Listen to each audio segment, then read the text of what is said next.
I still remember the first time I noticed something was off. It wasn't a dramatic moment, not a fight or a shouting match, just a small, almost imperceptible flicker of tension that made me pause. I was sitting at the kitchen table on a Thursday evening, the hum of the refrigerator filling the silence, when I saw it. A notification on my wife Kira's phone. A bank alert. $500 sent to Alex Johnson. She smiled, slid the phone back into her purse, and walked past me to the living room. First, I shrugged it off. Kira had always been generous. She volunteered at shelters, donated to causes she believed in, and had a heart that seemed to run on empathy. I told myself she must have been helping a friend in trouble. Maybe Alex Johnson really did need it. But there was a tightness in her movements, the way her fingers lingered over her purse, the almost imperceptible hesitation before she looked at me. My gut tightened, a slow, creeping unease that I couldn't shake. I tried to forget it, I really did. Life had a way of keeping you busy. Work was brutal, and my nights were spent grading papers and preparing lectures. Kira had started a new remote consulting job, so our schedules barely aligned. We ate dinner together sometimes, but lately, even that felt perfunctory, like two roommates coordinating logistics rather than a married couple sharing a life. But the alerts kept coming. $200 here, $300 there, occasionally larger sums that made me blink in disbelief. Always sent to Alex Johnson. Always with a little note, "Hope this helps," or "You'll get through this." My curiosity turned into obsession. I tried asking casually at first. "Kira, who's this Alex?" I asked one evening over pasta. My tone was light, almost joking. "Oh, just a friend," she said quickly, not meeting my eyes. "He's going through a rough patch. You know how it is." I nodded, but the lie, or maybe it wasn't even a lie, just a careful half-truth, set off a chain reaction in my mind. Friend, yes, but why the secrecy? Why the amounts that could have paid our rent twice over? And why did she flinch when I asked? That flinch burned into my memory, a tiny spark of suspicion that refused to die. The first night I couldn't sleep, I found myself scrolling through her emails. I never imagined I would do that, but the combination of curiosity and fear was too strong. Started innocently, checking a message from a client, but then I saw it. A thread buried deep, marked with her own private label, "Alex, emergency." The emails were casual at first, friendly, conversational, but then they got intimate. Not romantic, at least not overtly, but the tone was personal, detailed, and full of concern for things I wasn't privy to. I felt my chest tighten. These weren't just conversations about bills or trivial problems. Kira was invested emotionally, financially, more than she should have been. My hands shook, my mind racing with possibilities. Couldn't sleep that night. I paced the apartment, staring at the ceiling, wondering if I had misjudged her. Kira and I had been married for 6 years, shared 2 apartments, 2 cars, countless vacations, a cat named Oscar, 100,000 little details that tethered us together. And yet here I was, questioning everything. Over the next week, I tried a different approach. I started observing more carefully. Small things. The way she'd glance at her phone when I entered the room. The way she would step outside to make a call and stay gone longer than necessary. The extra long showers, the quick exits to pick up lunch for Alex. Every detail built on the unease, layering suspicion over suspicion until I could barely stand it. One Saturday, I couldn't take it anymore. I told myself I needed proof, something concrete before I confronted her. That evening, while she was at a book club meeting, I accessed our shared online banking account. My hands were clammy, heart pounding, every click making me feel like I was walking through a minefield. And there it was, a ledger of transfers spanning months. Hundreds, sometimes thousands of dollars. Every time Kira claimed it was for Alex in need, it was accompanied by vague, heart-wrenching explanations in emails I hadn't seen. I scrolled further and a new detail emerged. He was always in the same city, always responding immediately, always polite, always appreciative. Too polite, too consistent. I started digging online. Social media, LinkedIn, reverse searches. Alex Johnson didn't have a stable online presence. Just a few old posts on Facebook, all carefully curated. No friends, no family, nothing that tied him to a real life. That was the moment the pieces started forming a horrifying picture. I didn't want to believe it. Kira was kind, selfless, loving. But reality has a way of confronting you when you least expect it. I knew I had to confront her. But how? The thought of accusing my wife of lying, of hiding a second life, felt like pulling a knife across my own heart. The opportunity came sooner than I expected. A week later, Kira announced she was going to Alex's house to deliver a check in person. Something about the way she said it, the casual tone, the careful smile, made my skin crawl. I decided that I would go with her, pretend it was casual, supportive, and finally see the truth with my own eyes. The drive was tense, silent except for the hum of the tires on the asphalt. My mind raced with worst-case scenarios. An affair? A scam? A double life I had never imagined. Kira didn't notice my tension, or she pretended not to. She parked in a quiet suburban street, the kind with manicured lawns and tidy mailboxes. Alex's house was a modest townhouse, nothing flashy. My pulse quickened as I followed her to the door. She knocked, and the door swung open to reveal a man who looked ordinary. Too ordinary. Mid-30s, well-groomed, a polite smile.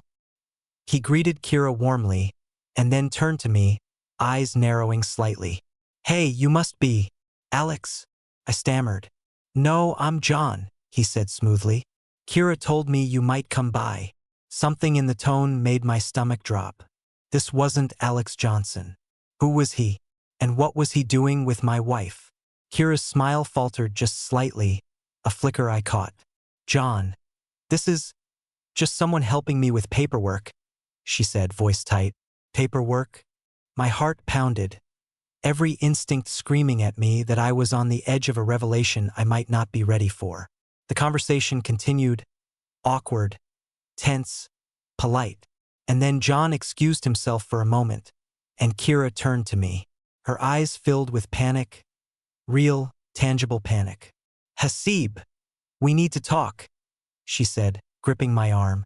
"I can explain everything." I nodded, my voice caught in my throat. "Please, I need to understand." She led me back to the car. The tension was unbearable. I watched John through the rearview mirror, standing casually, smiling faintly, as if he knew something I didn't. And that's when Kira's story began. Slowly, carefully, painfully honest. She told me about a time years ago when she had met someone struggling with debt, someone she wanted to help anonymously. She explained how she had started small, sending money here and there, how it escalated, and how John had somehow inserted himself into the story, becoming the intermediary. She confessed that she hadn't wanted me to know because she feared I would judge her, fear I would see it as foolishness, as betrayal. I listened, heart in pieces, mind spinning. Every explanation seemed plausible, and yet every word cut deeper. Trust, once broken, even partially, leaves a scar. I realized then that I had two choices.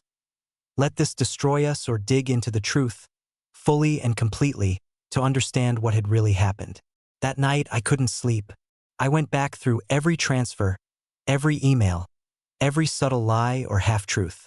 I knew I had to confront John directly. I had to understand the man who had become the shadow in our marriage, the silent architect of this secret world. Little did I know, confronting him would unravel far more than I could ever have imagined. What began as curiosity and suspicion was about to pull me into a labyrinth of deception, manipulation, and hidden truths. The next morning I called John. He picked up, smooth, calm, polite. "Hasib, Kira mentioned you might call. What's on your mind?" I swallowed hard. "I need the truth, John. All of it." His pause was brief but deliberate. "Then let's meet," he said. "I think you'll want to hear everything from me directly." I felt a shiver run down my spine. I didn't know it then, but that meeting would be the point of no return. A door I couldn't close once opened. And somewhere deep inside, a part of me dreaded what I might find. But another part knew I couldn't stop. Not now. Meeting John wasn't easy. I remember gripping the steering wheel so tightly my knuckles went white as I drove to the coffee shop he'd suggested. It was mid-morning, the sun high, yet my mind felt like it was buried under a storm cloud. Every street I passed seemed normal, suburban, peaceful. But inside, my heart raced as though I was walking into a war zone. John was already there when I arrived, seated at a corner table, laptop closed, a cup of coffee in front of him. He looked calm, collected, the picture of composure. That calm made me uneasy. People who hide secrets rarely sit so comfortably. "Thanks for coming," he said smoothly, gesturing to the empty chair across from him. His voice was polite, but there was something faintly rehearsed about it. I sat, trying to steady my shaking hands. "I need answers," I said bluntly. "Not excuses, not stories. The truth." He nodded. "Fair enough. I'll tell you everything. But it's complicated, and you have to hear it from the beginning." I leaned back, bracing myself. What followed was a story that seemed impossible, yet every word made my gut twist with recognition of the stakes. John began by explaining that he and Kira had met years ago, before I knew her, in a chance encounter at a local charity. She had been volunteering, he had been struggling. He was in trouble. Kira had written in one of the emails I'd seen, "I just wanted to help." At first, it had been small, covering a late rent, paying for groceries, helping him navigate financial chaos. But over time, John had become involved. Too involved. He manipulated her, I said immediately, my voice shaking. "Isn't that obvious? You used her kindness." John's calm smile didn't falter. "Hasib, I never asked for a thing. I just accepted what she offered. You have to understand, she wanted to help. And she did. She kept me from falling completely apart. That's all." I stared at him, furious. My mind refused to accept the simplicity. There had to be more. "There's more," he admitted, leaning back. "I wasn't honest about my own life because I needed a way to stay afloat. And once Kira's support became consistent, I realized it was easier to keep the lie going than to disrupt the stability she provided." I felt my stomach drop. That lie had been the shadow over our marriage. Every dollar, every email, every secret conversation. It had been a thread weaving him into her life in ways I hadn't imagined. "And you never told her?" I asked, disbelief heavy in my voice. John shook his head. "I tried to, but she wouldn't hear it. She wanted to believe she was saving someone. I couldn't risk losing her trust completely. I just stayed in the middle." The more he spoke, the more I understood the scale of deception. Kira's generosity had been genuine, but it had been exploited. And in her fear of confrontation, she had let it escalate to a point where it nearly consumed our marriage.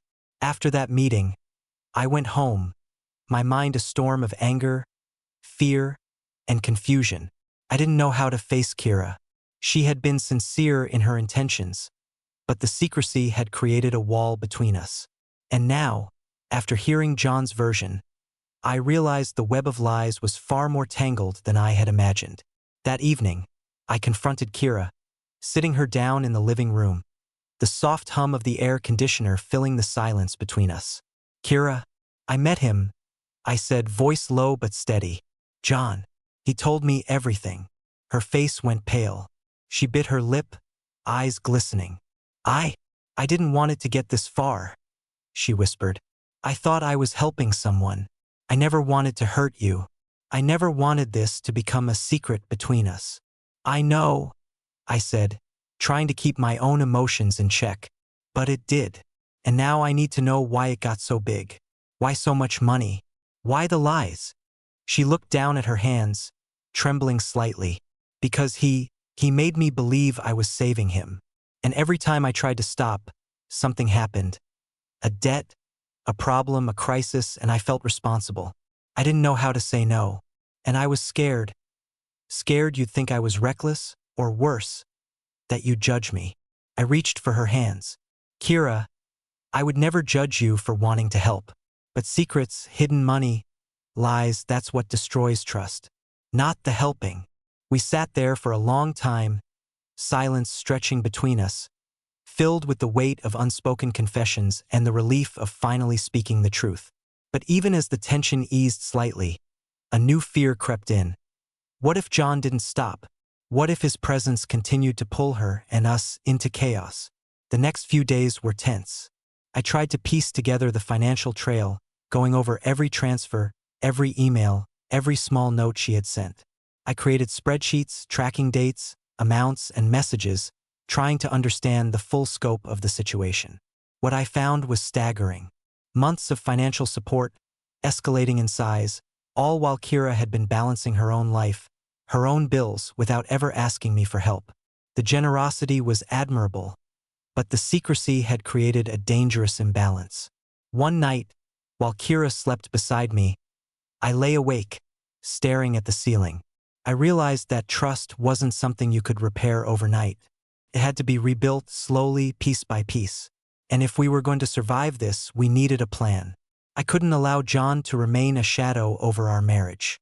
The following morning, I called John again, this time with a more assertive tone. "We need to put an end to this," I said. "You're done taking advantage of my wife's kindness." John's voice was calm, almost casual. "Hasib, I've already started winding things down. She helped me at a critical time. That doesn't change that. But yes, I will step back. Don't worry." I wasn't sure whether to believe him. His smooth demeanor made me wary. But at least he had acknowledged the need to stop. That was the first small victory.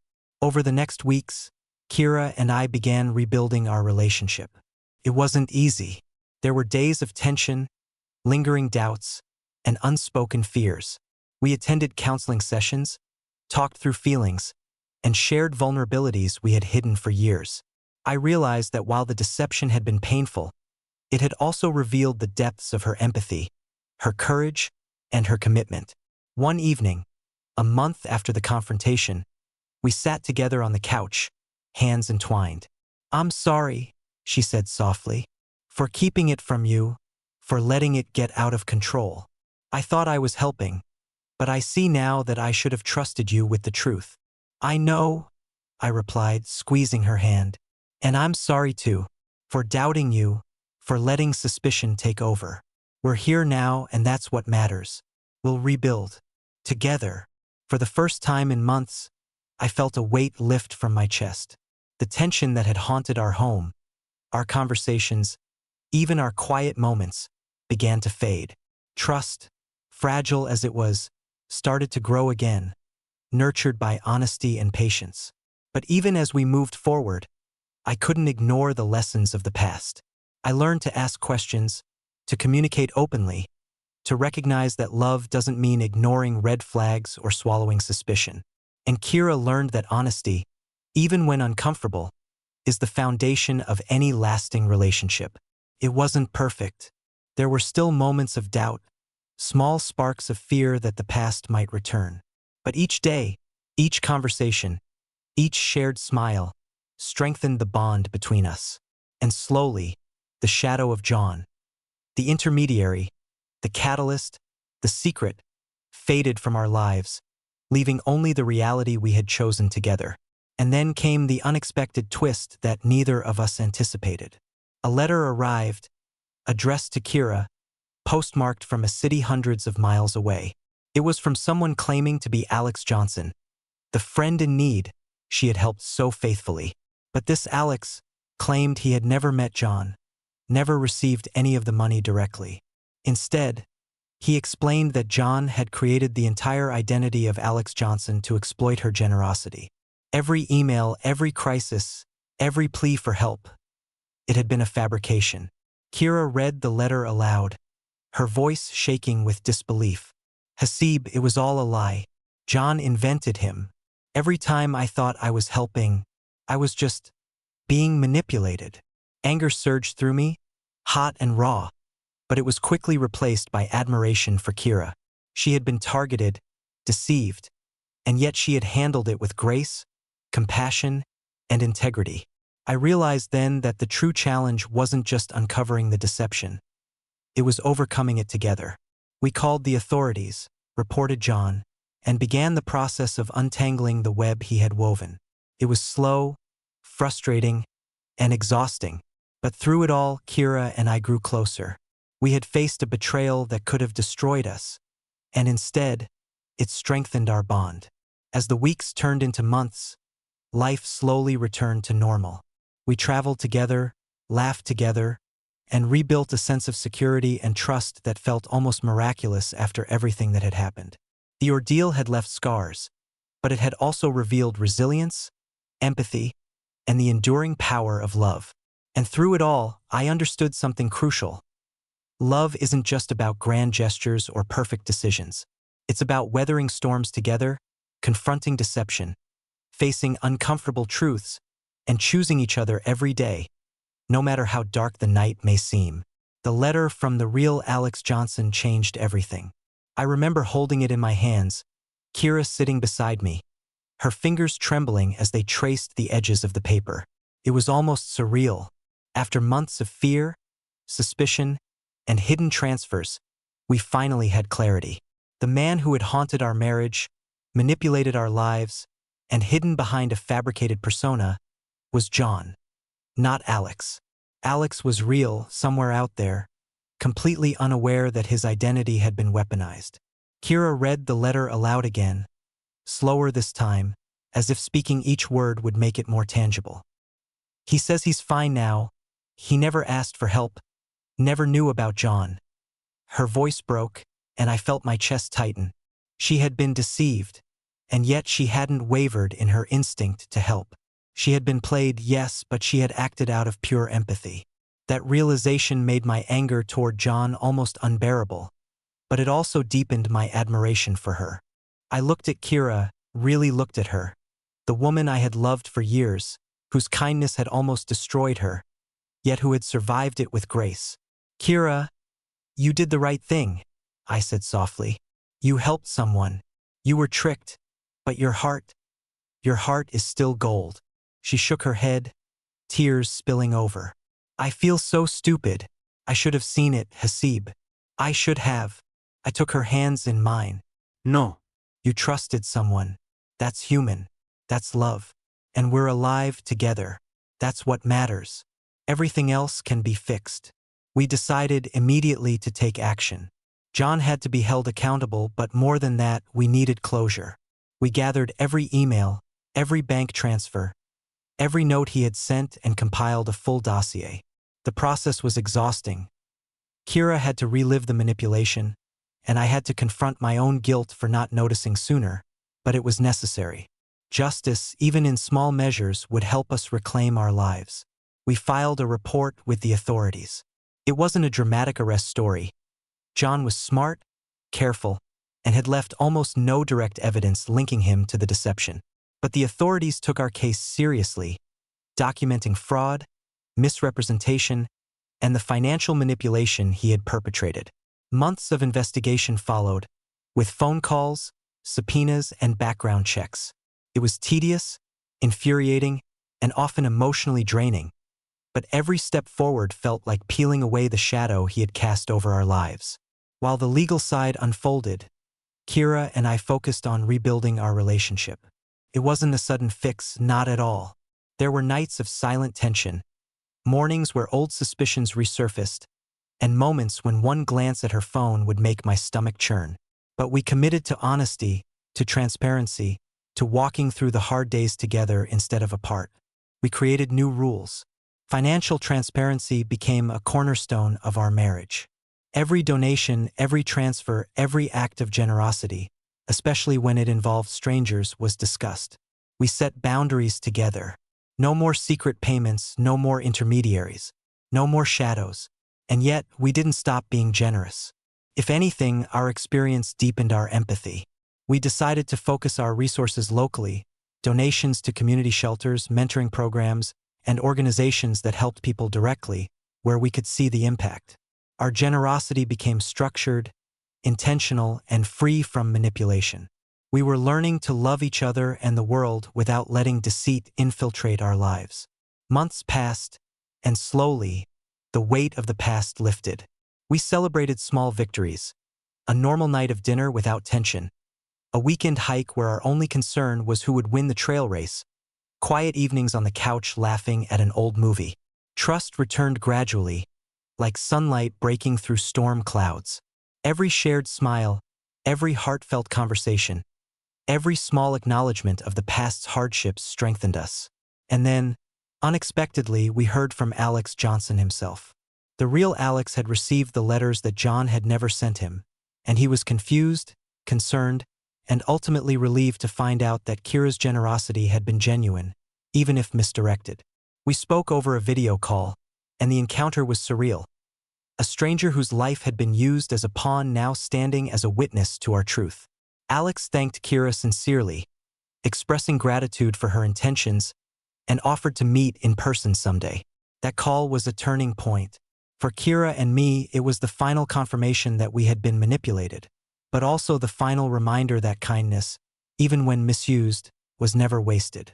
It had shaped our lives, exposed hidden vulnerabilities, and ultimately strengthened our love.